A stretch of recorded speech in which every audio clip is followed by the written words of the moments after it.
Hey everyone, welcome to Logan's Mosh Pit. Glad to have you here. Do me a favor and please subscribe if you haven't already. Welcome to episode 2 of Gear is Here. Today I want to share some juicy details about my Gibson Les Paul,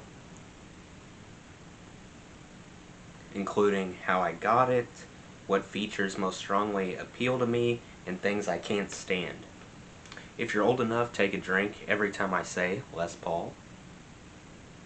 By the way, I'll leave a link down below to Gibson's official product description. First off, how did I acquire this majestic guitar? Well, my dad actually bought it for me as a birthday gift last year. It turned out to be a surprise. I wasn't expecting a Les Paul. By that point, I had been playing my dad's Tobacco Burst 2008 Gibson/Signature Les Paul Standard for several months, and I adored the meaty sound it produced, especially with heavy riffs.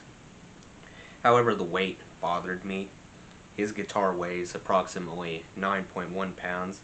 Of course, I'm light as a feather. I only weigh 125 pounds. I'm built like Randy Rhoads, okay?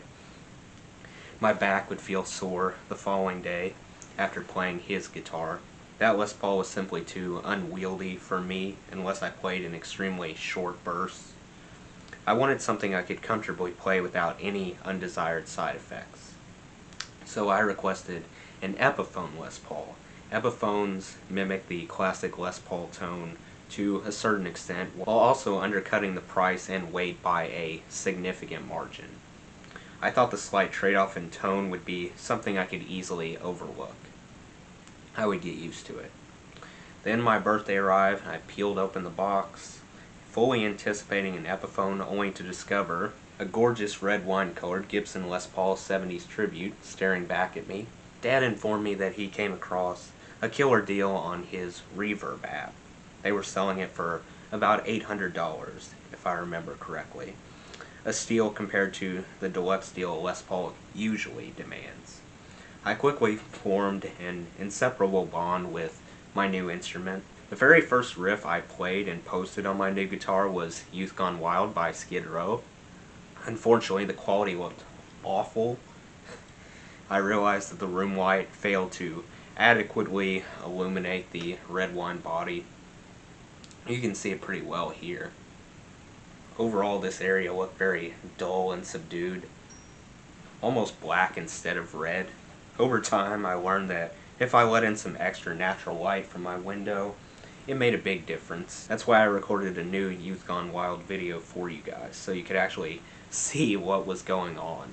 Moving on to benefits, this one-of-a-kind guitar discharges a rather guttural sound that sounds quite pleasing to my ears. Extrapolated by the remarkable dirty finger humbuckers here and here, that practically restores a bygone era.